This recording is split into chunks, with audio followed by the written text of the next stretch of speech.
Ok, gente, vamos corrigir agora a questão do volume 2, na questão 2 de eletricidade, ok? Vamos nessa aí.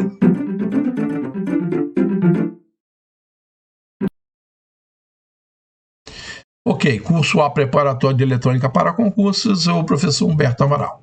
Questão de prova do Instagram, né, número 2, tá? Vamos lá, essa questão aí é a questão desse ano, né, prova de 2022, da Eletrobras, ok? Da Eletrobras Termonuclear ou Eneto-Nuclear. Foi a prova aplicada nesse ano de 2022. O que ele diz? Diz o seguinte: o circuito da figura abaixo refere-se à ponte Wheatstone e G representa um galvanômetro. Ele dá um desenhozinho para a gente aí com uma ponte. Ele pergunta o seguinte: o galvanômetro mostra uma leitura nula quando o valor da resistência variável R2 é ajustado para 75 ohms, indicando que a ponte está em equilíbrio. Nessas condições, qual é o valor em ohms da resistência desconhecida RE? Bem, antes da gente fazer os cálculos, vamos dar uma olhadinha nessa questão. Bem, esse circuito de ponte, na verdade, que a gente observar aqui, a gente tem uma bateria aqui, né, um conjunto de pilhas que ele colocou como bateria, resistores e um galvanômetro. O galvanômetro é um medidor, né, um medidor de corrente, né, que vai nos dizer se há ou não há corrente e qual é o sentido da corrente. Geralmente, né, para um lado ou para o outro, ok? Mas quais são as grandezas envolvidas ali? A gente tem tensão, corrente e resistência, que é o básico que a gente utiliza em lei de Ohm. São as grandezas básicas, tá certo? Bem, a gente observando aqui, a gente pode pensar o seguinte: resistência, né, é uma propriedade física da matéria que todos os componentes em geral possuem, e ela não é alterada em geral de uma forma externa, né? A gente tem um resistor, por exemplo, de 10 ohms, ele vai ter 10 ohms aqui, se você levar para outro país, se você guardar na gaveta, tá? A tensão elétrica, né, é a diferença de potencial, é ela que faz surgir uma corrente quando eu aplico essa tensão em um condutor, tá? A corrente, então, ela é o fruto da aplicação de uma tensão em uma resistência ou num condutor, tá? Então, essa tensão, também chamada de diferença de potencial, ela é que é relevante para a gente entender esse circuito aqui. Vamos chamar de DDP, diferença de potencial, tá? Vamos entender o que é isso. Diferença de potencial é quando eu tenho dois pontos distintos, basicamente, e entre eles eu tenho um potencial elétrico diferente. Por exemplo, imagine um ponto aqui, um outro ponto aqui, em que eu ligo um resistor, tá? Quando é que vai fluir corrente nesse resistor? Ora, quando eu tiver o quê? Uma diferença de potencial entre esses dois pontos, ou seja, se eu tenho um potencial positivo de um lado, um potencial negativo do outro, vai fluir uma corrente nesse condutor, nesse resistor. Isso aí é o básico que a gente aprende, tá? Então, eu tenho uma diferença de potencial. Eu tenho um potencial positivo de um lado, um potencial negativo do outro. Ora, se eu tenho uma diferença de potencial, uma tensão, num resistor tem um caminho para a corrente flui, né? Nesse caso, no sentido real da coisa, do negativo para o positivo. Os elétrons se deslocando da onde tem mais elétrons para onde tem menos elétrons, ok? Mas se eu tivesse, por exemplo, positivo e positivo, como na figura agora, será que eu teria corrente elétrica? Bem, gente, o nome é bem claro, diz ali, ó, diferença de potencial. Os dois são positivos, são diferentes? Bem, eu não posso analisar simplesmente se são positivos ou negativos. Eu tenho que também saber o valor.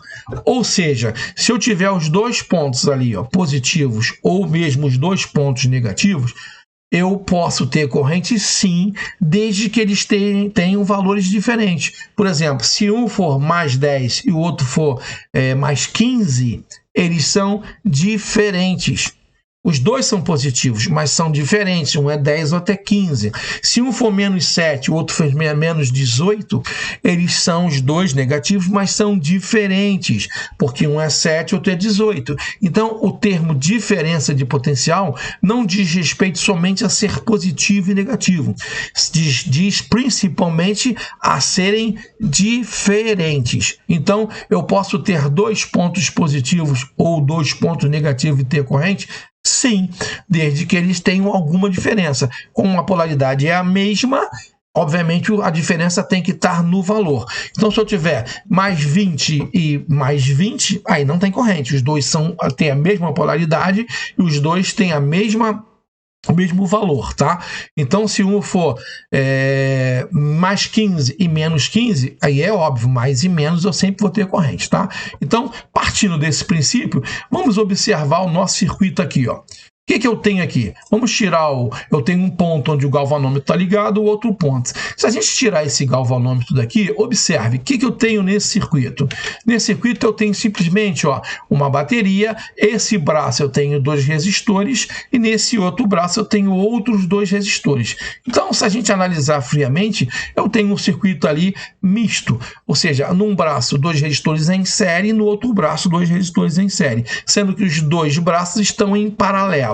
Ora, então a tensão da fonte aplicada ela vai ser a mesma nesse braço e a mesma nesse braço. Mas esse ponto P e esse ponto Q aqui, eles podem ser diferentes se eu tiver valores diferentes nos resistores. Ora, então esse ponto P e esse ponto Q, se eles forem diferentes, eu vou ter uma corrente fluindo ali no galvanômetro. Mas repare, eu não posso fazer uma conta ou ter valores de resistores em que esse ponto Q tem o mesmo potencial do ponto P e Q, tem o mesmo potencial. Então, o meu galvanômetro no lugar ali, ou mesmo resistor, se eu tiver, por exemplo, mais 15 volts aqui e mais 15 volts aqui, eu não vou ter corrente fluindo, ok? Esse é o essencial da ponte, o que ele fala ali, que a ponte está em equilíbrio. Então, quando a ponte está em equilíbrio, quer dizer, esse valor é igual a esse, positivo com positivo, negativo com negativo e valores absolutos, né, de tensão iguais, mais 10 volts, ou menos 15 volts, eu não vou ter corrente, ou seja, eu vou ter uma leitura nula no galvanômetro, ok? Então é isso aí. Ora, então para calcular isso é muito simples, né? Eu calculo a corrente nesse braço, calculo a corrente nesse braço e vejo quanto tem de tensão nesse ponto e tem tensão nesse ponto. Isso aí você pode aplicar, então, simplesmente lei de Ohm para saber se está em equilíbrio ou não. Ok? Mas é complicado, né? Então existe uma maneira mais fácil para se calcular ponte, tá? Porque a gente não precisa nem saber qual é a tensão aplicada, a corrente, nada, tá? Qual é a maneira mais fácil? É simples, ó. Eu multiplico esse resistor por esse e o valor tem que ser igual ao resultado desse vezes esse. Ok? Então, quando isso acontece, quer dizer que esses dois pontos P e Q estão em equilíbrio, têm o mesmo valor e o mesmo potencial, ou seja, a corrente é nula. Como ele está dizendo para mim na questão que a corrente é nula no galvanômetro, a leitura é nula, ou seja, não tem nada, quer dizer que ela está em equilíbrio nesse momento. E o que ele me disse? Ele me disse que o valor do R2, repare que o R2 aqui, ó, é um resistor variável. Ele me disse que o valor do R2 foi ajustado para 75 ohms e quer saber o valor da resistência desconhecida RE. Ora, então eu sei que esse vezes esse, ou seja, 25 vezes RE, que é o resistor desconhecido, vai ser o mesmo valor do R2 que foi ajustado para 75 vezes 15, ou seja, 25 vezes RE é igual a R2, né, que ele botou como 75 vezes 15, ok? Essa equação aqui me diz que a ponte está em equilíbrio, que aqueles dois pontos P e Q vão ter o mesmo valor, então a corrente vai ser nula. A partir disso aqui, então, é só fazer a continha, ó. 25 RE vai ser igual a 15 vezes 75, que dá 1125. Então, RE vai ser igual a 1125 dividido por 25. Que vai dar 45, resposta letra B, ok? Simples, né? Então, a gente basta saber que a gente multiplicando cruzado os valores dos resistores, a gente sabe que a ponte está em equilíbrio, mas é bom entender o que significa que ela está em equilíbrio, que nos ajuda até para resolver outras questões, tá bom? Espero que vocês tenham gostado e a gente se vê na próxima correção, tá bom? Um grande abraço aí.